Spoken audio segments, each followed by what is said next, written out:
More NYC homeless mentally ill will be forced off streets to hospitals, treatment under Mayor Adams' plan. New York City cops from the New York Daily News. New York City cops and mental health clinicians who engage emotionally disturbed people on streets and subways will now be armed with a much broader interpretation of state law to institutionalize those who pose a risk to themselves or others. That broader, more defined legal reading will likely result in the city placing more mentally ill homeless people into hospitals against their will. Adams announced Tuesday that he had issued a new directive to city agencies clarifying the way first responders and other city workers should approach these exhibiting acute mental distress and what steps city employees are permitted to take to remove these people from public space against their will. Mm-hmm. Job 1 is to make it universally understood by outreach workers, hospital staff, and police officers that New York law already allows us to intervene when mental illness prevents a person from meeting their basic human needs, causing them to be a danger to themselves. Mm-hmm. So this is an extension on that law. Can I just say, like, bravo, like New York City, well done. That's actually one of the first times I've seen a policy that could actually solve some of the problems on their streets. Yeah. Oh my God. I like the idea of being able to forcibly institutionalize those who are a clear and present danger to themselves and others, and of course from the guidance that they are unable to meet their basic human needs, which causes them to be a massive detriment to everyone around them and themselves. I'm totally okay with that. Yeah.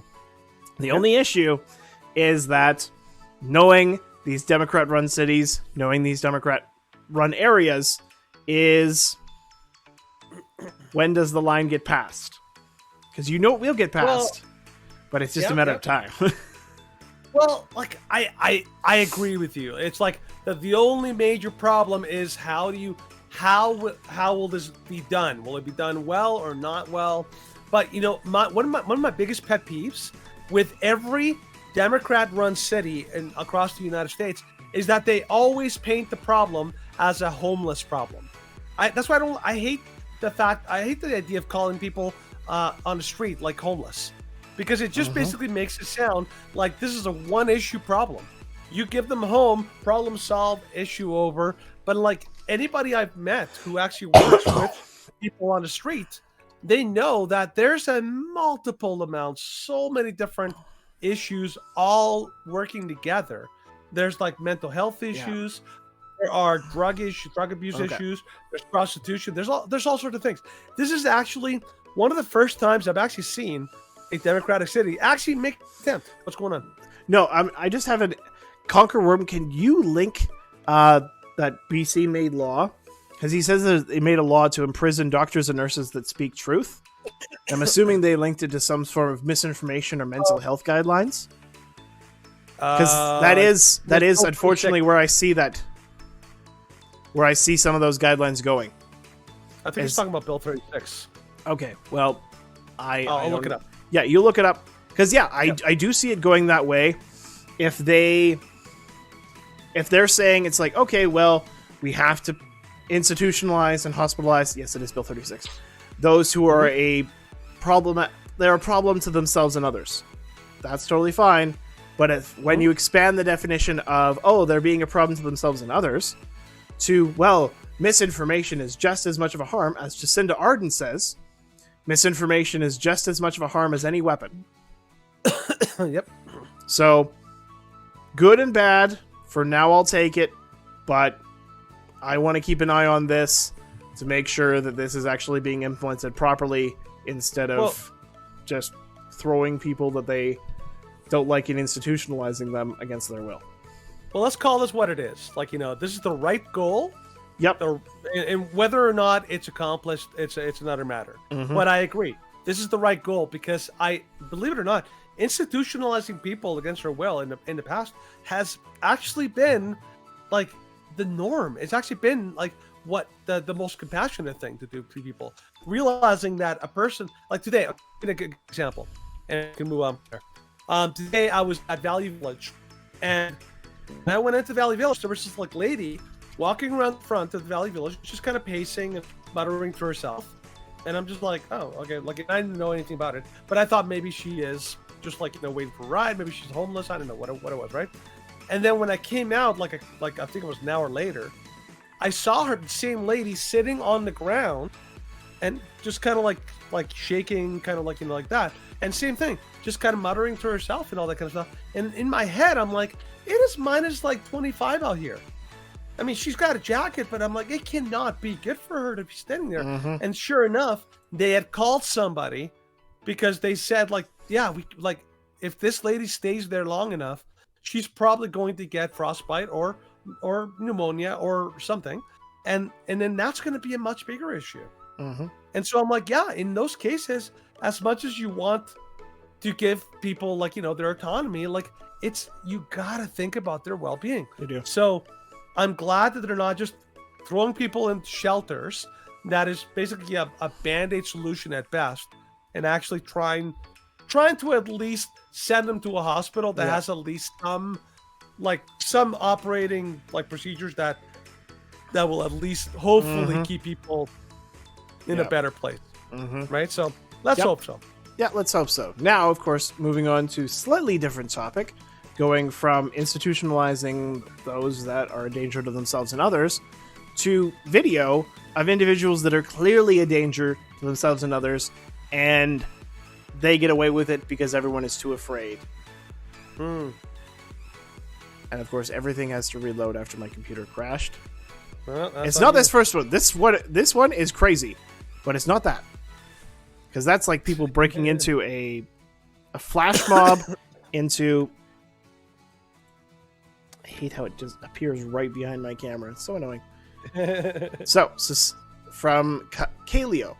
Society is so broken in California that employees are basically trained to help assist tens of thousands of dollars of merchandise being stolen in front of them. Notice them holding customers back as everyone else just stands around and watches. It's an Apple store in California. Yo. You gotta back up, man.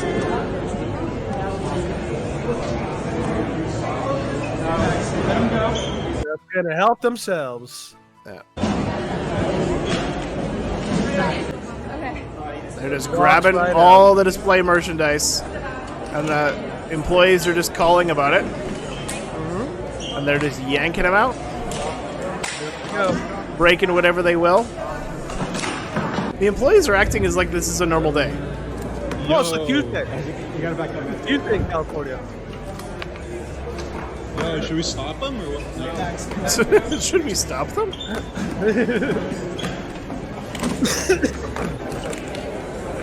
Like, no effort in any way is being made. Yep. Like, This is what happens. This is what happens in a society that decides to protect the criminal and not the innocent. well, thank you for the post, Conquer Worm. Thank you very much. But it's true. This is what happens to a society that wants to say, well, we can't discourage and we can't punish crime because then we might disenfranchise, we might target, quote unquote, certain racial or ethnic minorities. Like, that is how they justified these laws. And I think there was mid or late 2021 where there was a law passed that up to $900 in merchandise could be stolen, and you weren't really allowed to call the cops because it wasn't considered a felony. It was only a misdemeanor. And so people would go in and they would steal hundreds and hundreds of dollars and put it in trash bags and then just walk out. Yeah, and the way I looked at it is like, Ben Shapiro talked about it one time. He basically like said that so like I'll ask you this, Steven, because I didn't know this before Steven or before Shapiro kind of put it out. What is the most effective deterrent for people committing crime? What do you think would be the most? What is the most effective for people committing crime? Yeah, what is the most effective factor in helping in stopping people from committing crime? Consequences. No, I thought so too. I thought like, oh, the actual. Well, look, sorry. Let me clarify. What do you mean by consequences? Like charges and jail time and potentially dying from like a violent interaction with somebody arresting you. Okay. So the way that Ben Shapiro put it, he obviously said, like, you know, okay, the law itself or the price of the, like, you know, how heavy or or like large the penalty is. He actually said that no, the likelihood of being caught is by far and above the biggest factor in that helps reduce crime. In other words, if you live in a neighborhood where you know that there are constant patrols of police, there are constant all sorts of ghost cars all around, that police response times are really quick, the crime rate in that neighborhood goes down like crazy. Not because the fines are more expensive, not because the penalties are longer, not because there's better DAs or whatever, but because the chance of getting caught, it's much greater, and so people are less willing to take the risk. And I think what happened in California and in all these places is the fines are the same, or sorry, well maybe not, but there's still crimes, but the chances of getting caught are basically non-existent. If you're a kid or you're some... Anyways. We're back. We are live again on Twitch. And yeah, I'm going to do some research. Because I thought last week was just a glitch, but apparently this is a normal thing for XSplit. So, not sure why. But I'm going to figure it out. Yeah, figure it out. Anyways, so guess that we'll take that as a sign to move on. So, don't forget to share your screen so I can see where you're... Of course.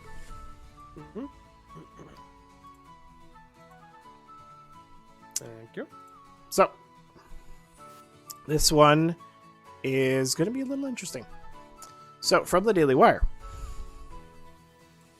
NYC mom rejects plea deal for driving through protesters whom she says attacked her vehicle. Kathleen Casillo, a mother of 3 from Queens, New York, was Christmas shopping with her daughter in Manhattan on December 11th, 2020, when she drove up on an intersection filled with protesters. Yeah, it's a little dishonest, actually. With protesters blocking the road to oppose U.S. immigration and customs enforcement. On Tuesday, Casillo again rejected a plea deal that would admit fault, but only require 6 hours community service and a 1-year license suspension. The Daily Mail reported, Casillo instead has opted for a jury trial where she faces 7 years in prison if found guilty. Wow. So, Casillo rejected the same plea deal last year. The New York Post reported at the time, and video reported captured part of the incident. Her black BMW can be seen surrounded, some of whom appear to be touching or banging on her vehicle. Casillo then stepped on the gas and sped through the group, injuring 9. Wow. So, let's watch that. Okay, we don't need to... Picked up from daycare. Their sisters banged on her car, tried to break her daughter's window. So, they didn't... Here's the video. Here's the video.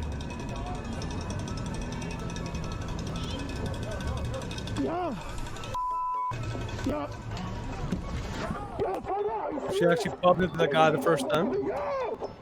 And now she just takes off. Yeah, so the guy's in her way. She keeps moving. Yeah. And then she floors it.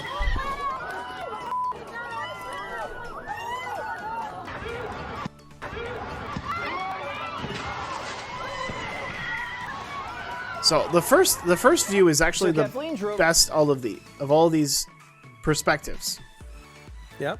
Because it shows exactly how everything worked. But from the video which they have, I don't necessarily see a justification for that. Well, here's my theory based on that video. A lot of people you and I have seen people who have actually been in cars, and people start hitting their cars with like weapons and all that. And at that point, we're like, okay, that person is now potentially in danger and people could hurt them. They're justified in taking off, right? That person, she's trying to get through, annoyed that people are in her way. And the second people start tapping on her car, suddenly she's I think she's more concerned about the car at that point and about her safety. I think she's oh no, you're not going to damage my car or put a dent in it. And so she just takes off. I think that's what I saw there. A woman who basically decided no, my car is too valuable to allow people to to damage it. I'm going to just take off and maul right through them. So it's It's much more. There was no stopping. There was no like. There was only minor touches of her vehicle. Like, of course, you couldn't hear any specific threats from the footage. Like, she says that they were threatening to bash her daughter's window in, and I'm like, well, I didn't see that in that footage. Like, it's possible, but I didn't get that from any inclination of that from the footage that we have. So, from all aspects and angles that I can see, she got spooked and then floored it as, well, I could be in danger. But there wasn't too much evidence that she actually was. Sounds like she would say that afterwards as a way of covering her, her like what she did. Because like You're she like, drove but I off, fucking like banged. she drove off within 50 yards. She was arrested. The police were visible. Yep. And like in one of the videos, in another video, which they have a longer footage, you see her speeding off, and the cop like blocks her, and she gets out of the vehicle, and they arrest her. Yeah. So I'm like, this is not something which I would label as, oh my gosh, like this is a clear, I have to do this for self-defense. I have to get out of a dangerous situation. This sort of reminds me of that that incident where we watched the cop shoot the guy in the McDonald's. Shoot the guy in McDonald's. Like the guy had a stolen vehicle, and the cop approached him. Okay. And then the guy outside dragged of the vehicle, McDonald's. and then the cop kept shooting as he Yeah. drove away. Where, yeah, Yep, like the cop was kind of like he was acting overreacting. Yeah, he was overreacting because he was overwhelmed in the moment. And like I admit, I could have easily saw this scene going into a level where they were engaging in dangerous activity, and where her speeding off was totally justified. But that moment had not occurred yet. Mm-hmm. Yeah, this one seems a lot less justifiable to me. Mm-hmm. Oh yeah, other ones like I've seen, and I was perusing through a few other ones today. It's like, oh, well, they came up, and one of them like was hitting his vehicle with a bat, and they were like banging on it, and they were like trying to like forcibly open his car door with him inside. I'm like, oh yeah, speed off. Like that's a clear and present danger. Do you remember the one where there was a guy who was bringing a horse trailer?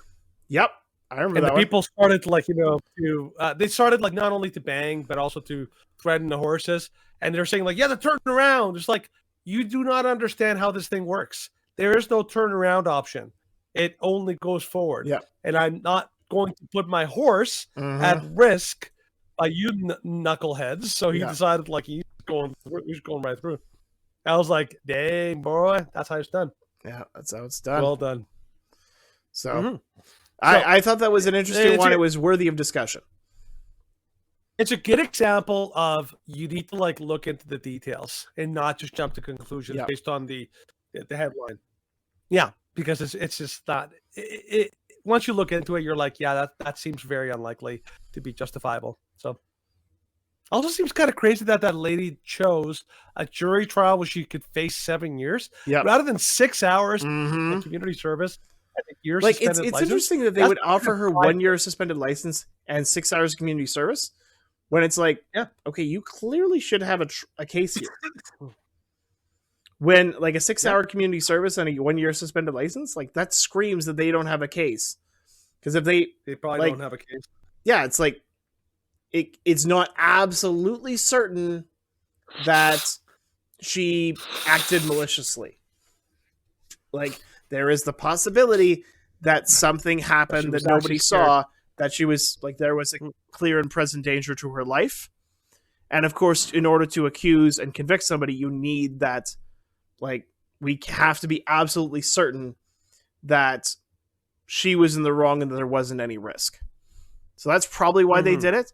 But if I was in the jury, I'd be like,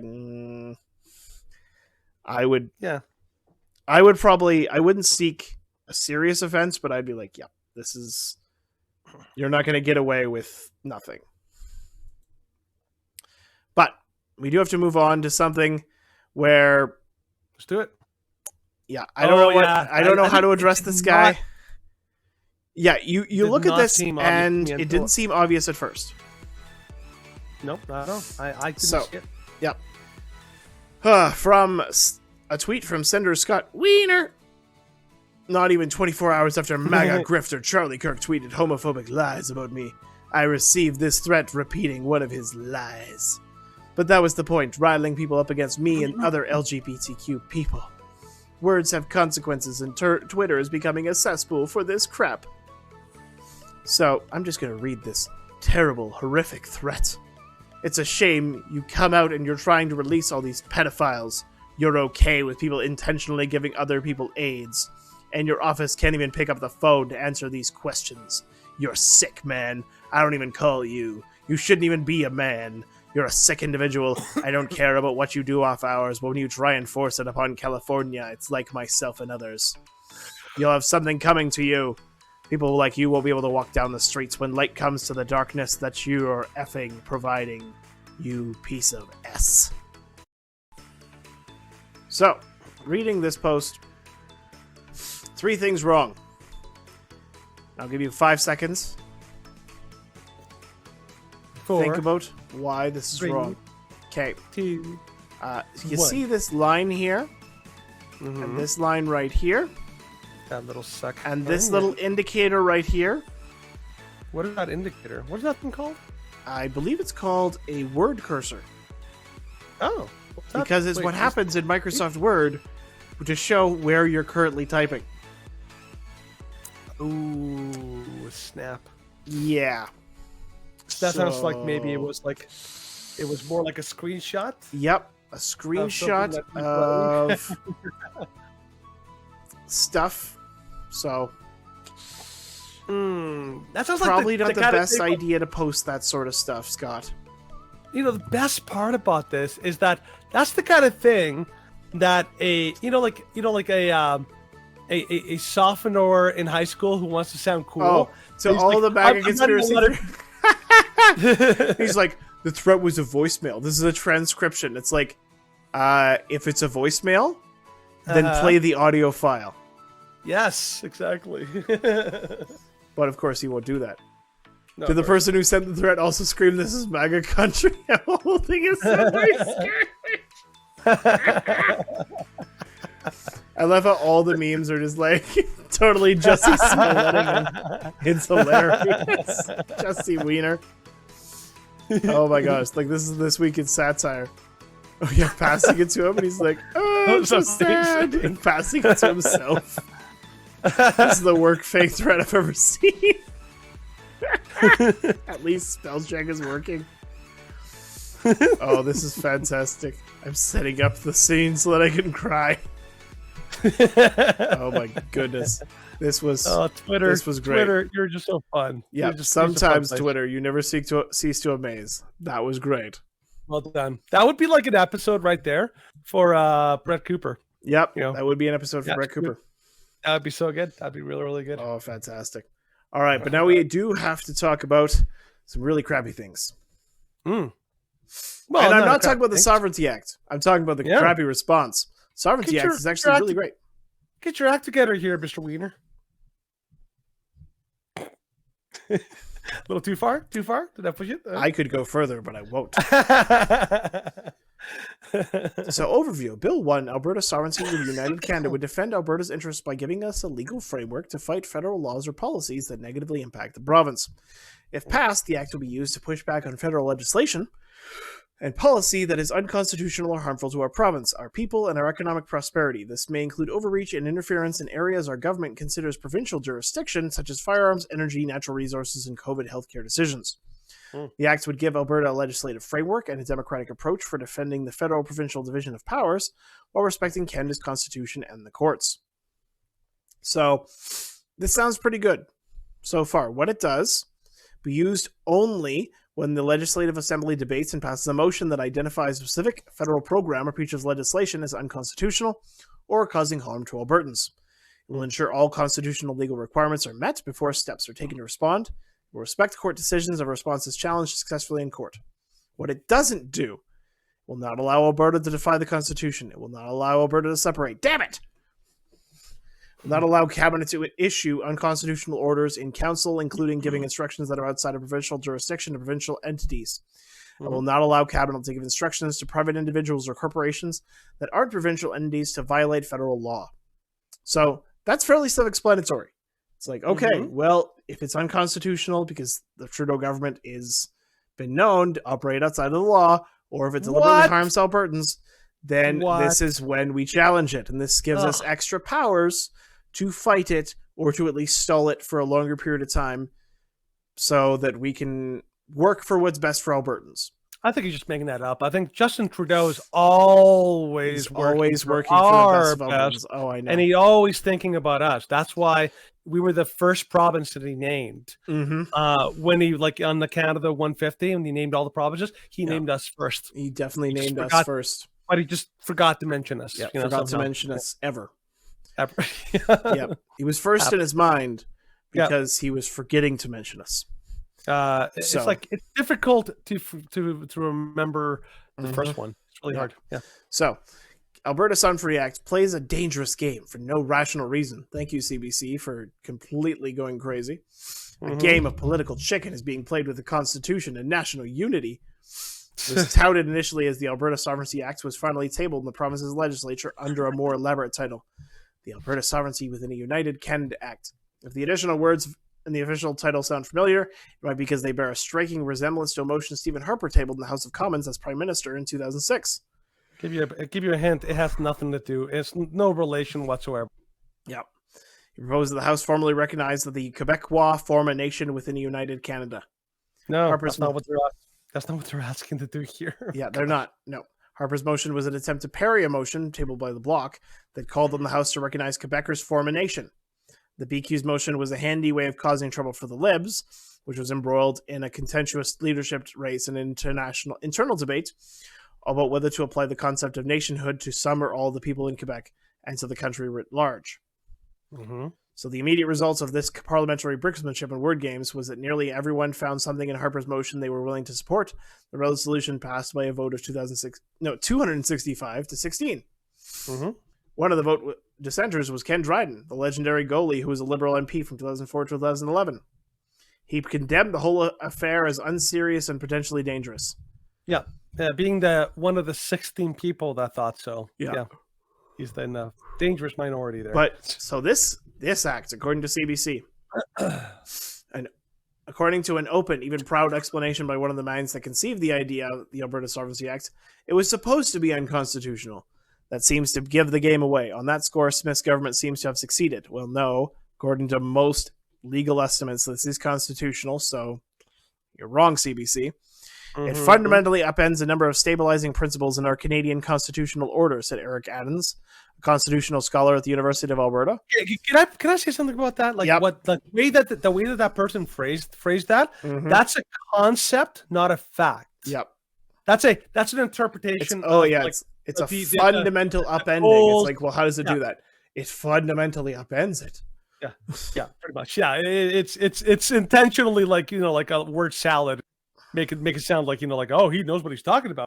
He's a constitutional scholar. It's like, well, yeah, but he said it in a stupid way. So yeah. So Ian Holloway, dean of the law school at U of C, told The Line, "This is clearly an unconstitutional gambit as I've ever seen in my professional lifetime. The premier is engaging in a game of political chicken." No, he's not. No, you're biased. You're not even a political science. You're a law school. Yeah, do you notice how it gets kind of old, the idea of well, they got an expert, they got some person from some school. Oh my God, they got to be right. It's like, give me a break. Do you know how common every news site will just find their token experts that will say whatever the heck they want? It's the oldest trick in the book. Oh my God. Well, and of course, if we look at this, what Danielle Smith, they've been trying to say, Danielle Smith she's been acting against the will of Albertans because she's been banning mask mandates in school. That's a good thing. She caused, I think it was about the Alberta Winter Games, to cause them to stop banning vaccination or mandating vaccines. And she's like, well, you won't receive provincial funding for this. And the Notley government was like, how dare she? We need to depend on experts to keep us safe. It's like, no, you should depend on personal decisions. You're trying to call Danielle Smith authoritarian, but you're supporting authoritarian mandates. Well, you know what's okay? The funny thing is, because Conqueror mentioned this before. Like, let's give it a little comparison. Look at what BC's doing with Bill 36. Bill 36 is basically the shut up or we're going to like ruin you law. It's basically what it is. It basically says in no short order that any doctor who does not toe the line of the basically the accepted like in messaging is going to face some insanely severe penalties. Basically, you're eliminating any kind of dissent on any health decision that you decide is powerful. You know the best way to ensure that there are no safeguards, that there are zero safeguards? That's how you do it. And that is how you create a Soviet-style, state-controlled, KGB enforced, totalitarian, like, authoritarian, mandate. That's how you do it. So BC is moving authoritarian. Guess what Alberta's not doing? They're not moving authoritarian. They're going the opposite way. They're trying to reduce bureaucracy and reduce government control. They call this I was called by so much. Well, they don't call it authoritarian, but many others do, including Rachel Notley. They called the Sovereignty Act authoritarian, and then Danielle Smith was encouraging conspiracies, and then I think it was also like I went after Charles Adler. Charles Adler's like, putting the control of the province in the hands of one person is a questionable decision, no matter who's the premier. And I'm like, you're just a gaslighting fool, Charles. Isn't that kind of what they did with Dina Hinshaw?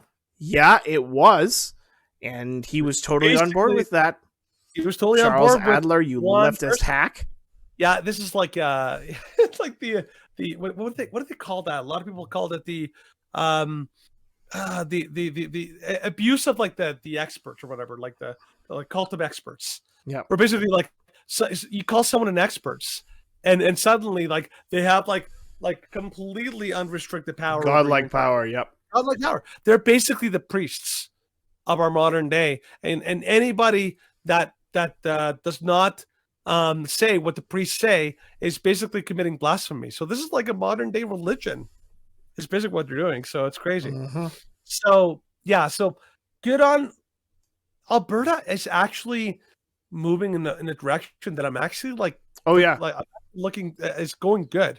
Danielle Smith. I'm proud to be an Albertan again.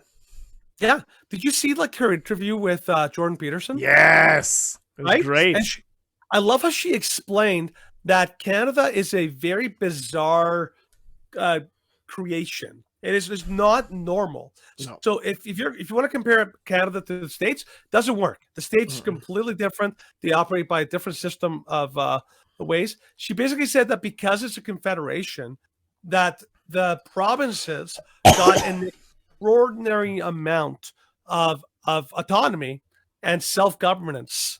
That no other like government on earth I think has the same kind of mix-up, and as a result, the provinces actually have an inordinate amount of like sovereignty themselves. The reason people are freaking out about it, and the reason CBC freaked out about it, is really simple. They are authoritarian, like fanboys and fangirls who want everyone to be under the boot of government, and sorry, not Rachel Notley. Danielle Smith is basically doing something that is going to oppose that, because we know that Kenny's approach of trying to go to the federal government, please, sir, please, can you be nice to us? Yeah, please take your boot a little bit off our necks. Can you be nice, and rate. Like, in his efforts were never successful, but Danielle Smith actually comes up with a policy that may actually be successful. And I think that's why they hate it, because they hate anything that successfully opposes them. So good on Danielle Smith so far. Dang, this girl's on fire. I'm so glad that we are out of Kenny and into Danielle Smith. I think that she's going to be she's basically the first American style premier, and that's a good thing. Like, you know, the prop, like, you know, Yeah. she's got a little bit of like Kristi Noem, a little bit of Greg DeSantis. Abbott, a little bit of DeSantis, like just it's Everything good. you want. The only smart person. thing that she's done that I was like, I don't like this. Yeah, she kind But of like I understood why she did it. Uh-huh. Was the inflation reduction spending plan was to basically just hand out free money. Uh-huh. And I'm like, I understand why you're doing this because NDP supporters are morons and they will vote for someone who gives them free money. Yep. Tim Pool was talking about this and he's like, Republicans have to realize that the general voting public is dumb and they will vote for whatever they think benefits them in the short term. And if handing them free money, even if you're not going to like actually finish it as a campaign promise it and then renege because that'll what gets you elected because stupid people vote for stupid things. And I'm like, I understand why you do it because an election's coming up in May, even though Notley's like, right, Danielle Smith is going to make it so there's not an election because she's an authoritarian. I'm like, no, still like an actual election planned for May. Like, come on. They're like, call an election now. And I'm like, why would they call an election now? There's one coming in May that's called a waste of taxpayer dollars, but the NDP supporters don't care. Because they love wasting taxpayer money. That's kind of their MO. It is their MO. That's how they operate. Which is unfortunate. So, all of that to say, it's just a bad deal all